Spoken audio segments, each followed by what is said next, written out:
Por que você compra as coisas que compra? A forma que você gasta o seu dinheiro fala muito sobre você. Eu estou lendo esse livro aqui, que é Irmão da Psicologia Financeira, e ele trata sobre isso. Comecei há pouco tempo, mas não me aguentei. Quis conversar com vocês sobre isso. Bom, pessoal, meu nome é Fernanda. Nesse canal aqui a gente fala de tudo um pouco. Comento alguns livros, falo um pouco sobre direito, que é a minha área de formação, sobre concurso público, porque eu sou concursada, e trago também algumas reflexões que faço a partir das minhas leituras. Bom, de início, já peço para que você se inscreva nesse canal, curta esse vídeo, tenho certeza que você vai gostar. O Brasil conta hoje, partindo diretamente para o vídeo, com mais de 80 milhões de endividados. Esse dado, com certeza, fala algo sobre a gente, sobre o nosso povo, sobre a educação financeira que existe no nosso país, ou, no caso, a falta dela. Esse livro aqui, A Arte de Gastar Dinheiro, ele traz para a gente reflexões que demonstram o porquê gastamos o nosso dinheiro como gastamos. As nossas compras, os nossos gastos, principalmente quando se trata de finanças pessoais, daquilo que diz respeito à nossa vida pessoal, que é o geral, nem todo mundo tem uma empresa para tratar dessas finanças, não é algo, como é que eu posso falar, profissional, mas é algo realmente que a gente faz a gestão do nosso dinheiro para realizar os nossos sonhos, as nossas vontades.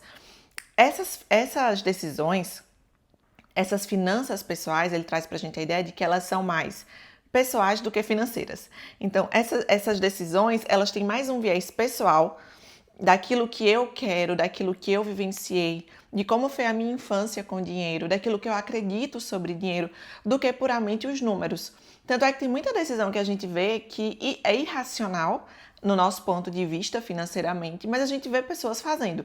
Inclusive, nesse livro aqui, já no início, uma das coisas que ele fala é que nenhuma decisão ela é irracional se a gente tiver o conhecimento por trás daquela decisão. Por exemplo, para algumas pessoas vai fazer sentido financiar um carro de um valor altíssimo que vai colocar uma parcela super alta para elas e deixá-las apertadas, até porque junto com o gasto do carro vai vir o seguro, a manutenção, gasolina. E para outras pessoas isso vai ser um absurdo. Só que essa decisão, ela não é uma decisão que vai ser olhada de forma apenas pragmática e objetiva. Existem questões subjetivas que muitas vezes a gente não conhece que baseiam essa decisão, que fundamentam essa decisão. Por isso que finanças pessoais, elas são muito mais pessoais do que financeiras. As decisões são muito mais pessoais do que puramente financeiras.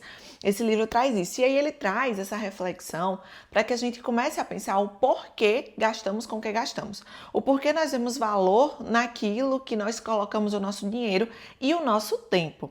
Um dos pontos também que ele trata é que muitas vezes o dinheiro, ele não representa só o dinheiro em si, a riqueza, mas ele representa um desejo de ser notado, de ser respeitado, de ser admirado. Eu quero ter a roupa tal, da marca tal, porque assim eu vou ser admirada.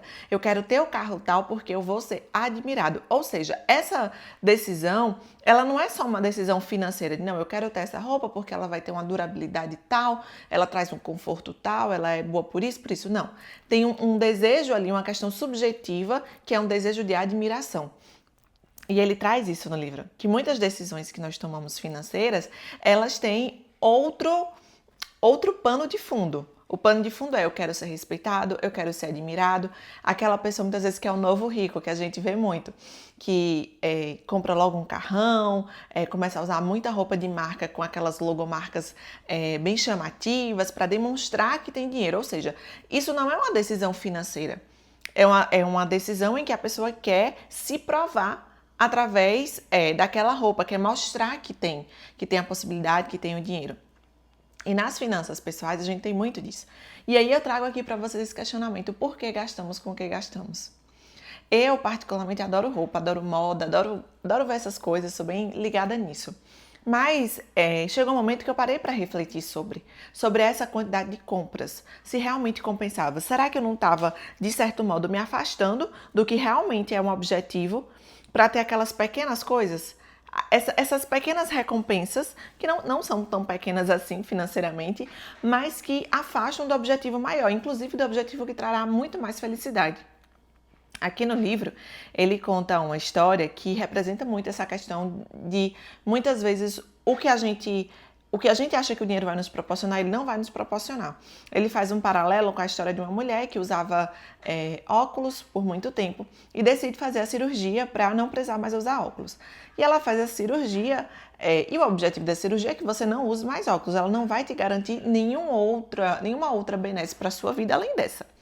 E ela faz a cirurgia, só que ela volta para o médico e conversa com ele e fala que está decepcionada, porque achava que a partir do momento que ela não usasse mais os óculos, o marido prestaria mais atenção nela, os colegas de trabalho achariam ela mais interessante. Ou seja, essa história ela demonstra que às vezes a gente quer algo que não é exatamente o que aquilo ali vai nos fornecer. Com o dinheiro é a mesma coisa. Às vezes você acha que comprar uma roupa tal vai te trazer uma sensação que não necessariamente vai. Vai te trazer uma realização que não necessariamente vai. E esse é o ponto, é a gente conseguir pensar na nossa vida, naquilo que a gente quer, nos nossos objetivos, nos nossos desejos, de forma que a gente realmente busque eles e não caminhos paliativos, caminhos assim que não levam àquilo dali. Às vezes a forma que a gente gasta dinheiro é porque a gente quer respeito, a gente quer admiração, a gente quer ser olhado de determinada forma, só que aquilo dali não vai trazer isso. Às vezes a atenção e o respeito que você quer, eles não vão estar no carro que você dirige. Eles não vão estar na roupa que você veste. Isso pode até chamar a atenção a um primeiro olhar, ter um primeiro impacto, mas não é isso que vai definir. E eu acho que esse livro, eu tô só no início dele, mas são insights tão interessantes e que valem tanto a pena que eu quis compartilhar com vocês. Eu tô só no início, eu sei que vai vir muita coisa boa ainda, mas faz a gente pensar. Faz a gente refletir por que você tem vivido a sua vida como você tem vivido. Por que você tem gastado como tem gastado. Quais são, muitas vezes, as muletas financeiras que você está carregando. E essas são perguntas que eu fiz também para mim, para que eu me coloque nesse lugar de refletir sobre a minha vida. Tem um vídeo aqui no canal que eu falo sobre estudar filosofia, que eu falo justamente sobre a vida refletida. O quanto a gente precisa refletir na nossa própria vida, nas nossas escolhas e também nas nossas finanças. Em um país com 80 milhões de pessoas endividadas, esse dado é alarmante, a gente precisa pensar sobre isso. O que é que a gente tem feito? É claro que essa questão dos endividados envolve outros fatores, né? Como a situação econômica do país, a inflação, o salário mínimo, que é mínimo mesmo, é difícil você viver em um país onde as coisas estão tão caras ganhando um salário mínimo. Mas também traz, talvez aí para outra camada social, em termos financeiros, a meditação do porquê que eu tenho feito isso. Será que é isso que eu realmente quero? Às vezes esse supérfluo te impede de alcançar aquilo que é mais importante para você. Aquilo que você mais queria, essas decisões supérfluas, essas recompensas pequenininhas que você vai se dando, faz com que você não chegue lá. Então é uma reflexão importante, muitas vezes dolorosa, principalmente para quem nunca pensou muito sobre finanças. Eu já estudo e vejo coisas sobre finanças há um tempo.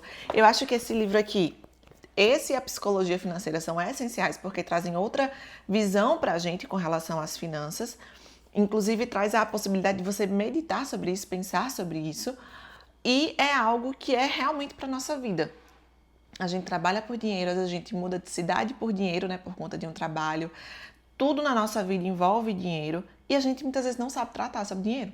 Não sabe falar sobre dinheiro, não entende o mínimo sobre dinheiro, não entende juros compostos, não entende de um empréstimo, não entende de financiamento, coisas que moldam assim a nossa vida, que estão ao nosso redor.